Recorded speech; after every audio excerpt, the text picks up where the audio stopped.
नमस्कार। कौटिल्य के अर्थशास्त्र के इस वीडियो में हम उनके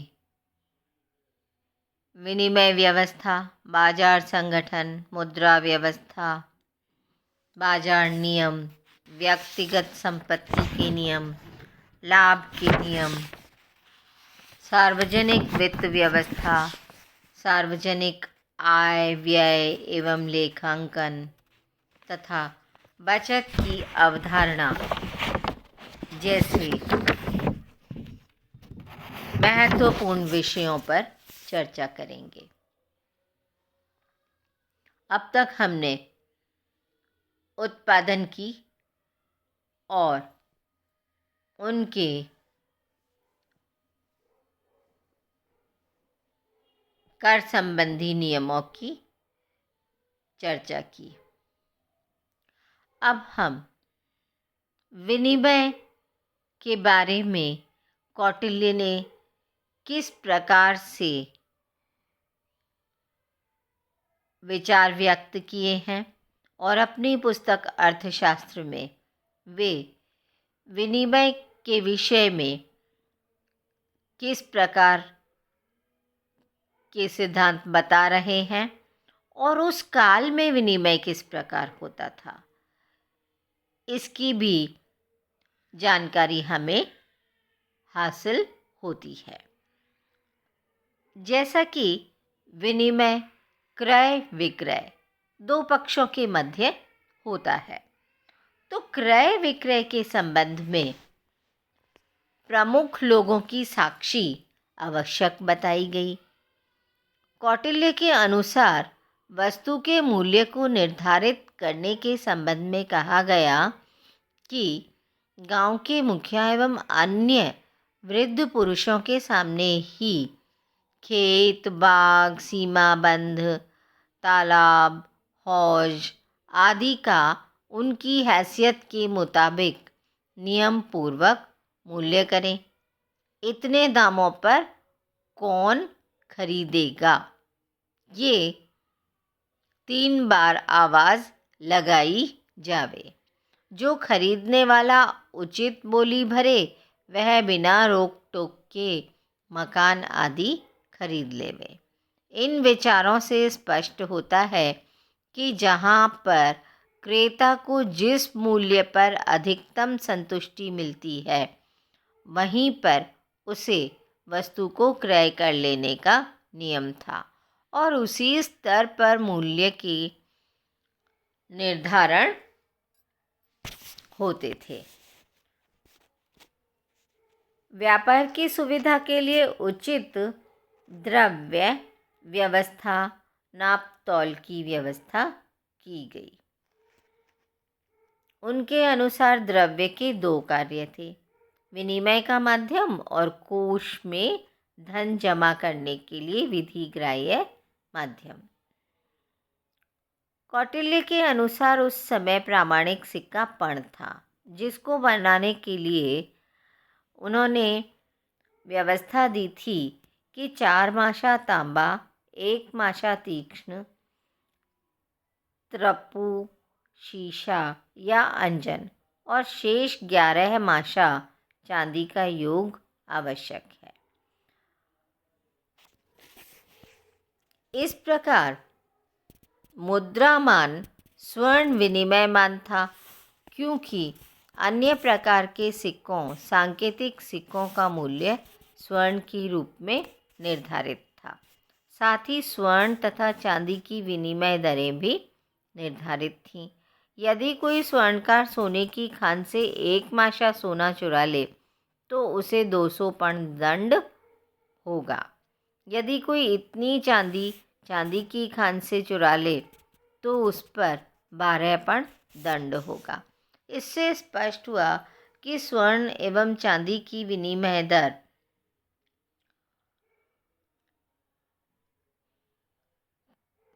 12 = 200 या 1 = 16.67 हुई। विनिमय की सुविधा के लिए पण के अतिरिक्त छोटे सिक्के अर्धपर्ण, पादपर्ण, अष्टभाग, जो कि अठन्नी, चवन्नी, दुअन्नी, इस प्रकार से अनुपात में धातु मिश्रण के द्वारा बनाए गए छोटे सिक्के भी उसी विधान से बनाए जाएंगे। इसके अलावा पर्ण के चौथाई मूल्य के बराबर एक तांबे के भी सिक्के की व्यवस्था करते हैं, जिसे माशक कहते हैं। इसका धातु मिश्रण 11 माशा तांबा, 4 माशा चांदी और 1 माशा लोहे से बना होगा। इसी अनुपात में अर्धमाशक एवं अर्धकांकणी नाम के सिक्कों का भी विधान था। इससे स्पष्ट है कि चाणक्य ने जिस मुद्रा व्यवस्था का विधान बताया है वह बड़ी ही मितव्ययी, सुविधाजनक, सरल और लोचदार थी। सिक्कों की ढलाई का कार्य सरकार द्वारा नियुक्त स्वर्णकार के हाथ में ही होता था। अपने कर्तव्यों से च्युत होने पर उनके लिए कठोर दंड का विधान था। बाजार संगठन की व्यवस्था देते हुए उन्होंने बड़ी ही अच्छे बाजार संगठन की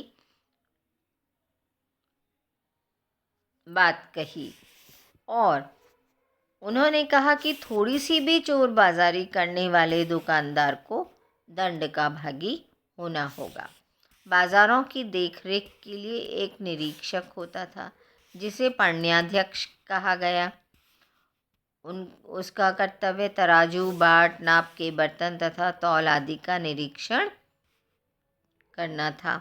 बाजार संगठन को प्रजा के कल्याण की दृष्टि से रखकर बनाया गया था, क्योंकि कौटिल्य का कहना है कि संपूर्ण वस्तुओं को दैनिक वेतन देकर इस प्रकार भी विक्रय करवाया जा सकता है कि जिससे प्रजा का कल्याण हो। कीमतों के नियमन के लिए उन्होंने राज्य को जिम्मेदार बताया और इसके लिए वाणिज्य अध्यक्ष नियुक्ति की बात भी कही। मूल्य नियमन का उद्देश्य उपभोक्ताओं को संरक्षण, बेईमान व्यापारियों को दंड देना था। कौटिल्य ने स्वदेश में उत्पादित वस्तुओं की निर्धारित कीमत पर 5% तथा विदेशों द्वारा आयातित वस्तुओं की निर्धारित कीमत पर 10% लाभ व्यापारियों के लिए लेने का प्रावधान बनाया था।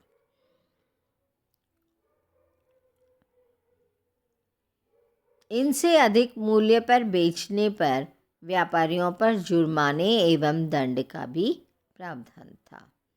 माप तौल के लिए विभिन्न प्रणालियों का विवरण अर्थशास्त्र में मिलता है। इसके लिए पटवाध्यक्ष की नियुक्ति का उल्लेख है, जो बांटों पर चिन्ह लगाता था। मगध और मैकल से प्राप्त पाषाण और लौह से बने हुए होने चाहिए। माप तोलों के लिए निश्चित किए गए थे। किसी अन्य धातु के जो गीली होने पर सिकुड़ नहीं जाए और न ही गर्मी के प्रभाव से फैले, इसलिए निश्चित स्थान पर बने हुए पाषाण और लोहे के ही तरह बांटों का विवरण मिलता है। कौटिल्य ने सोने, चांदी, भारी वस्तुओं, लंबाई इत्यादि को नापने के लिए भी अलग अलग माप बनाए थे। स्वर्ण का तौल 10 धान्य माश बराबर सुवर्ण माश, 10 सुवर्ण माश बराबर 1 सुवर्ण या 1 कर्ष। 4 कर्ष व 4 सुवर्ण बराबर 1 पल। 1 रौप्य मास, चांदी के तौल के लिए 1 रौप्य मास बराबर 88 गौर सर्षण और 16 रौप्य मास बराबर 1 धरण निश्चित किया गया था। हीरे की तौल के लिए सबसे निम्न इकाई तंडुल और भारी वजन था धरण, जो वैदुर्य धरण के नाम से पुकारा जाता था। भारी वस्तुओं के लिए भी तौल निर्धारित थे। गीली वस्तु बर्तन द्वारा माप कर दी जाती थी। भारी तौल का आधार द्रोण था। अर्थशास्त्र में 4 प्रकार के द्रोण का उल्लेख मिलता है: आयामी, व्यावहारिक, भाजनी और अंतःपुर भाजनी। आयामी द्रोण 200 पल के बराबर होता था। लंबाई नापने के लिए प्रायः अंगुल का प्रयोग होता था, जिसके माप इस प्रकार थे: परमाणु, रथरेणु, लीक्षा और युक तथा यवमध्य।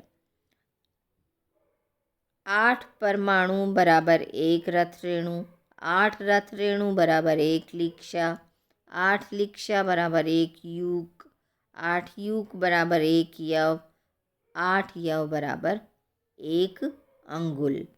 वस्त्र नापने के लिए भी वितस्ती, हस्त और किक्षु के नाप मिलते थे। 12 अंगुल बराबर 1 वितस्ती, 2 वितस्ती बराबर 1 प्रजापत्य, 32 अंगुल बराबर 1 किक्षु। कौटिल्य ने 16 प्रकार के तराजुओं का उल्लेख किया। पहले 10 तराजू हल्के थे और बाद के 6 तराजू भारी वस्तुओं के लिए काम में आते थे।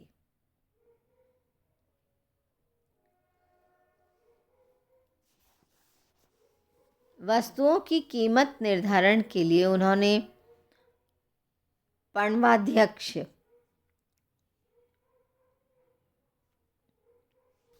को यह सुझाव दिया कि उसे पता लगाना चाहिए कि वस्तु की मांग बाजार में है या नहीं।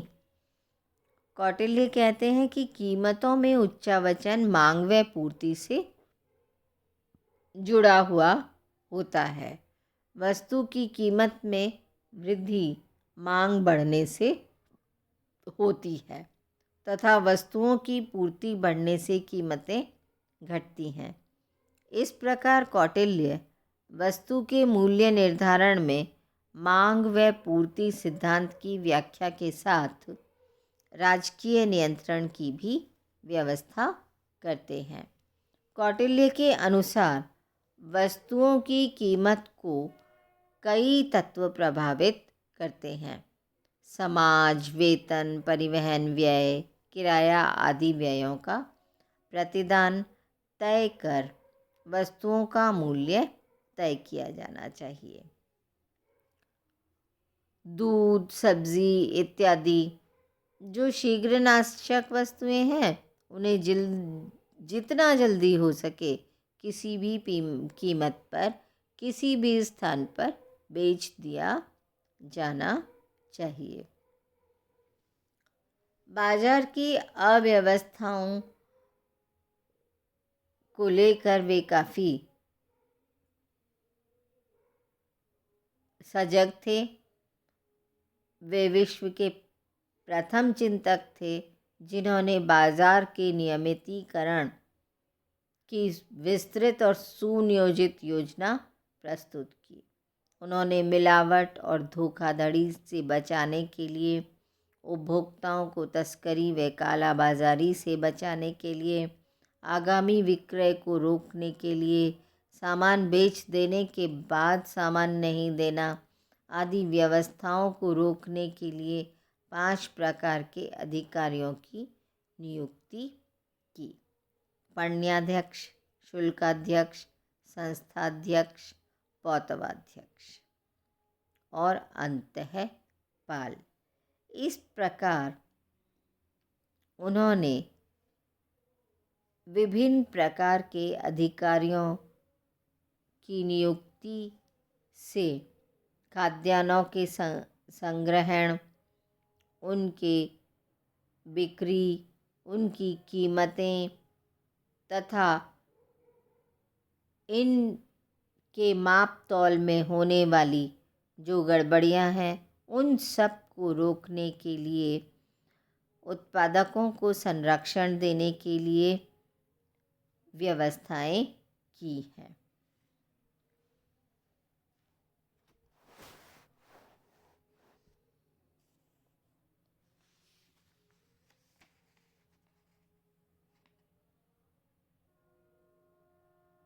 कौटिल्य अर्थशास्त्र में व्यक्तिगत संपत्ति को प्राप्त करने के लिए भी नियम बताते हैं। उनका कहना है कि जिस पुरुष की संपत्ति के लिए साक्षी नहीं मिलते परंतु वह उसे लगातार भोगता चला आ रहा है, तो यही बात उस संपत्ति पर उसका स्वत्व बतलाने के लिए पर्याप्त प्रमाण है। जो पुरुष दूसरों से भोगी जाती हुई अपनी संपत्ति की 10 वर्ष तक परवाह नहीं करता, फिर उस संपत्ति पर उसका अधिकार नहीं होता। कौटिल्य ने पूर्णतया अनियंत्रित व्यक्तिगत अधिकार की व्याख्या न करके एक प्रकार के नियंत्रित पूंजीवाद की व्याख्या की है। और यदि कोई व्यक्ति अपनी व्यक्तिगत संपत्ति पाने में सार्वजनिक अहित कर रहा हो तो राज्य उस संपत्ति के अधिकार से उसे वंचित भी कर सकता है। संपत्ति के लेन देन, खरीद बेच के भी उन्होंने नियम बनाए। हर व्यक्ति अपनी भूमि को बेचने या खरीदने का अधिकारी नहीं होता। केवल कर देने वालों को ही अपनी भूमि बेच सकते हैं। जिनको भूमि ब्राह्मण की रीति पर दान में मिली है, वह ब्राह्मण अपनी भूमि ऐसे ब्राह्मणों के पास ही गिरवी रख सकता है। इसी प्रकार के अन्य नियंत्रण कौटिल्य द्वारा निर्धारित किए गए थे। संपत्ति के बंटवारे का भी उन्होंने उल्लेख किया है कि संपत्ति का बंटवारा व्यक्तिगत संपत्ति के लिए कौन अधिकारी हो सकता है। उनका मत है कि माता पिता दोनों या केवल पिता के जीवित रहते हुए पुत्र संपत्ति के अधिकारी नहीं होते। पिता की मृत्यु के बाद पुत्र आपस में संपत्ति का बंटवारा कर सकते हैं। जिसकी संपत्ति का कोई उत्तराधिकारी न हो तो राज्य अपने अधिकार में वह संपत्ति ले सकता है। लाभ के नियमों का उल्लेख करते हुए उन्होंने व्यापारी वर्ग का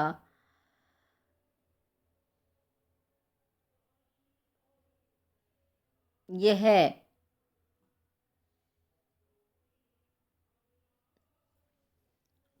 बात बताई कि वे लाभ की चोरी भी कर सकते हैं। स्थानीय उत्पादित वस्तुओं में 5% और विदेशों से क्रय की गई वस्तुओं से 10% लाभ लेने के नियम बताए। सार्वजनिक वित्त के नियमों का उल्लेख करते हुए कौटिल्य ने राजा का यह कर्तव्य बताया कि समय समय पर उत्पन्न होने वाली परिस्थितियों तथा राज्य व्यवस्था के लिए आय की अधिकाधिक वृद्धि करे और सार्वजनिक वित्त की व्यवस्था करे। इसके लिए 4 उद्देश्य बताए। अप्राप्त को अर्जित करना, प्राप्त की रक्षा करना, रक्षित का संवर्धन करना और संवर्धित को प्रजा के कल्याण के लिए प्रयुक्त करना। राजकीय आय के जिन स्रोतों का कौटिल्य ने वर्णन किया वे थे भूमि कर, शहरों में मकान कर, आकस्मिक कर, बाजार में बेची जाने वाली वस्तुओं पर कर, आयात व निर्यात पर कर, मार्ग कर, नहर कर, सामान लादने वाली भारी गाड़ियों पर कर, कलाकार कर, मत्स्य कर, द्यूत कर, नशीली वस्तुओं पर कर, संपत्ति, वन उत्पादन, खान, नमक इत्यादि वस्तुओं पर एकाधिकारिक कर, श्रमिक कर, कानूनी न्यायालय पर कर, आकस्मिक आय कर, ऋण पर ब्याज और खैराती कर। इस प्रकार भूमि कर, शुल्क ये सब काफ़ी महत्वपूर्ण माने गए। वस्तु विभाजन के आधार पर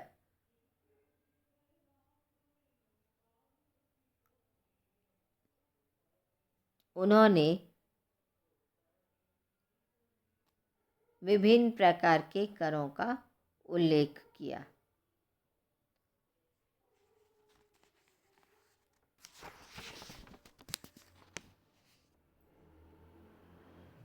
ऋण व ब्याज संबंधी नियमों का भी उल्लेख किया गया है।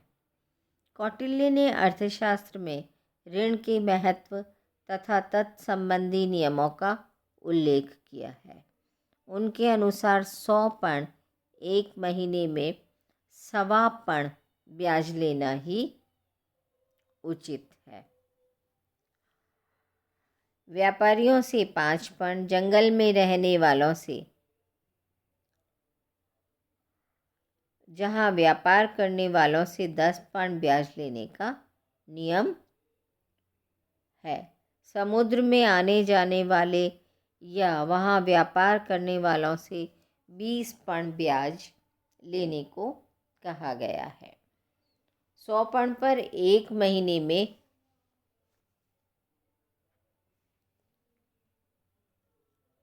लिए जाने वाले ये ब्याज थे।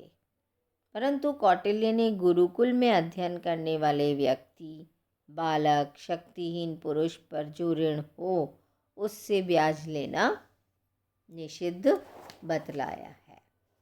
द्यूत पर भारतवर्ष में द्यूत क्रीड़ा बहुत प्राचीन काल से ही है और कौटिल्य के समय में भी द्यूत क्रीड़ा धनोपार्जन और धन के विनाश दोनों का ही कारण रही। कौटिल्य ने जुआ खेलने वालों के प्रति कठोर दंड का विधान बताया। इसे राष्ट्रीय आय की वृद्धि हेतु कर की वसूली करने के नियम भी बताए। उनके अनुसार जीतने वाले से अध्यक्ष 5 रुपया या 5 पर्ण प्रति 100 कर भी वसूल करे। एक और अर्थशास्त्र में राजकीय आय के स्रोतों का उल्लेख है तो दूसरी ओर सार्वजनिक व्यय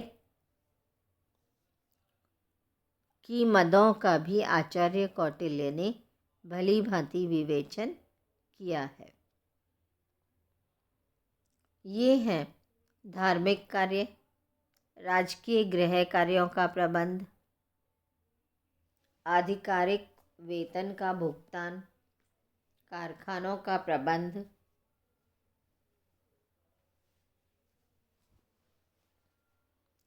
श्रमिकों का भुगतान, कृषि उत्पादन पर व्यय, सैन्य शक्ति का संगठन, शिक्षण संस्थाओं की स्थापना, वैधव्य पालन, जनहित कार्य, सड़क निर्माण, नहर निर्माण, बच्चे, अधिकारी या सेना की लोगों के व्यय।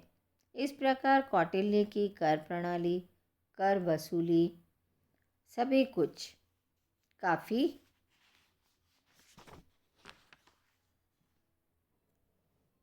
विस्तृत थी। उन्होंने कृषि भूमि पर मालगुजारी के अतिरिक्त सड़क कर, फल व वृक्ष कर, मोहल्ला कर आदि से राज्य को आय प्राप्ति के साधन बताए। महासंग्रहकर्ता की सहायता से हर वर्ष राज्य की आय व व्यय का लेखांकन होना चाहिए। यह उन्होंने बजट का एक रूप बताया, जिसे आज हम बजट के रूप में प्रस्तुत करते हैं। उन्होंने अर्थशास्त्र में उस काल में बजट को प्रस्तुत करने, समय समय पर जांच करने आदि के विचार प्रस्तुत किए हैं। उनके विचार निश्चित ही बहुत महत्वपूर्ण हैं।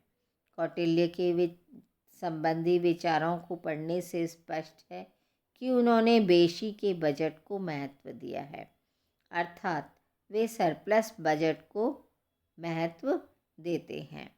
आवश्यकता पड़ने पर बजट के घाटे को पूरा करने के लिए संकट काल में बलात् ऋण भी लिए जा सकते हैं। बचत की अवधारणा का प्रतिपादन करते हुए कौटिल्य ने यह बताया है कि राज्य के आय व्यय का भली भांति हिसाब करने पर जो शेष रहता है वह धन नीवी या बचत कहलाता है, जो दो प्रकार के होते हैं, प्राप्त और अनुवृत्त। प्राप्त वह है जो राजकीय खजाने में जमा हो, अनुवृत्त वह है जो खजाने में जमा किया जाने वाला हो। आय व्यय का लेखांकन राजा के लिए अनिवार्य है। उनके लिए कोषाध्यक्ष को नगर या जनपद से प्राप्त होने वाली आय की अच्छी तरह जानकारी होनी चाहिए। उनके अनुसार आय व्यय निरीक्षक अक्षपटल का निर्माण करावे, आय व्यय के लेखों की नियमित व्यवस्था करावे, आय व्यय रजिस्टर में मास, पक्ष, दिन, काल, लेखक का नाम तथा लेने वाले का नाम भी अंकित हो। कौटिल्य की कर प्रणाली में विविधता, समानता, न्यायपूर्ण लोचशीलता आदि के सभी गुण थे। कर से प्राप्त आय को कल्याणकारी कार्यों पर व्यय करने का प्रावधान था। आर्थिक विषयों के अतिरिक्त अर्थशास्त्र में जनसंख्या का विश्लेषणात्मक अध्ययन तथा तत्संबंधी आंकड़े एकत्रित किए जाने का भी उल्लेख मिलता है। प्रशासनिक गतिविधियों की देखरेख के लिए पृथक पृथक अधिकारी नियुक्त किया जाना, ये सारे बहुत ही विस्तृत अर्थशास्त्र के नियम बनाए गए। इस प्रकार आचार्य कौटिल्य अर्थशास्त्र में वर्णित प्रौढ़ आर्थिक विचारों के आधार पर प्रथम अर्थशास्त्री कहे जा सकते हैं, क्योंकि उनके विचार आधुनिक व प्राचीन अर्थशास्त्रियों से काफ़ी मेल खाते हैं। उनके अधिकांश विचार आज तक समीचीन हैं। आज भी वे उतने ही प्रासंगिक हैं जितने उस काल में थे। राज्य के हस्तक्षेप, राजकीय आर्थिक क्षेत्र, उत्पादन के आयोजन आदि के साथ निजी संपत्ति के अधिकार एवं आर्थिक स्वतंत्रता के सिद्धांत के योग से अर्थशास्त्र में जिस आर्थिक व्यवस्था का चित्रण मिलता है वह वर्तमान भारत की मिश्रित अर्थव्यवस्था के अधिक समीप है, न कि कोरे पूंजीवाद या कोरे समाजवाद की अवधारणा के। धन्यवाद।